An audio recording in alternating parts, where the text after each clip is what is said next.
Hi cuties, நம்ம எவ்வளோ கஷ்டப்பட்டு வேலை பார்க்குறோம், ஆனால் அதுக்கான வெகுமதி நமக்கு கிடைக்கவே இல்லையே அப்படின்னு ரொம்ப ஃபீல் பண்ணுறீங்களா? இந்த வீடியோ உங்களுக்கு தான். இந்த ஒரு சின்ன விஷயம் தான் உங்களோட லைஃபை சேஞ்ச் பண்ண போகுதுன்னு சொன்னால் நம்புவீங்களா? சரி, இப்போ உங்களுக்கான ஒரு கொஸ்டின். ஒரு இடத்துல தங்கம் இருக்குன்னு சொல்லி ஊர் பொதுமக்கள் ஆயிரக்கணக்கான பேர் போய் தோண்டிக்கிட்டு இருக்காங்க. அப்போ நீங்கள் என்ன பண்ணுவீங்க? 199 பேர்த்தோட பதில் என்னவா இருக்கும் தெரியுமா? ஏன் என்னோட பதிலும் கூட நானும் போய் தோண்டுவேன், எனக்கும் தங்கம் கிடைக்கணும்ல, அதுவாக தான் இருக்கும்.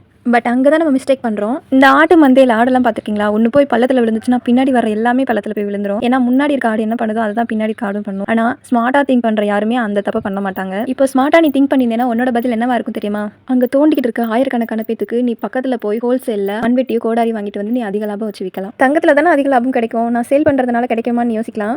தேவை இருக்கிற இடத்துல நீ எவ்வளோ லாபம் வச்சாலும் விற்கும். அங்கே பறிக்க போகிற அத்தனை பேத்துக்குமே தங்கம் கிடைக்க போகிறதில்ல, யாரோ ஒருத்தருக்கு தான் கிடைக்க போகுது. ஆனால் அத்தனை பேத்துக்கும் மண்வெட்டி விற்ற உனக்கு அதிகமான லாபம் கிடைக்க போகுது. இங்கே ரெண்டே பேர் தான் லாபத்தை ஈட்ட போகிறவங்க. ஒன்று அந்த தங்கத்தை எடுக்கிறவங்க, இன்னொன்று ஸ்மார்ட்டாக திங்க் பண்ணி மண்வெட்டி விற்றவங்க. இப்போ நீ தங்கத்தை தோண்ட போகிற அப்படின்னா ரொம்ப ஹார்ட் ஒர்க் பண்ணணும். ஹார்ட் ஒர்க் பண்ணக்கூடாதான்னு கேட்டால் நான் அப்படி சொல்ல மாட்டேன். Hard work never fail, but smart work is make money easily. புரிஞ்சுதா? இப்போ நீ சொல்லு, கஷ்டப்பட்டு மண்ணை தோண்டி தங்கம் எடுக்க போறியா, இல்லை ஈஸியாக ஸ்மார்ட் ஒர்க் பண்ணி மணி மேக் பண்ண போறியான்னு? சாய்ஸஸ் இவர். நம்ம தப்பான வழியில் போகாமல் யார் மனசையும் கஷ்டப்படுத்தாமல் ஸ்மார்ட்டாக திங்க் பண்ணி மணி மேக் பண்ணுறதுல எந்த தப்புமே கிடையாது. இந்த வீடியோ கண்டிப்பாக உங்களுக்கு ஒரு நியூ ஐடியாவாகவும் மோட்டிவேஷனலாகவும் இருந்திருக்கும்னு நான் நம்புறேன். சேனலை சப்போர்ட் பண்ணுற விதமாக சப்ஸ்கிரைப் பண்ணிருங்க ஃப்ரெண்ட்ஸ் அண்ட் ஃபேமிலி.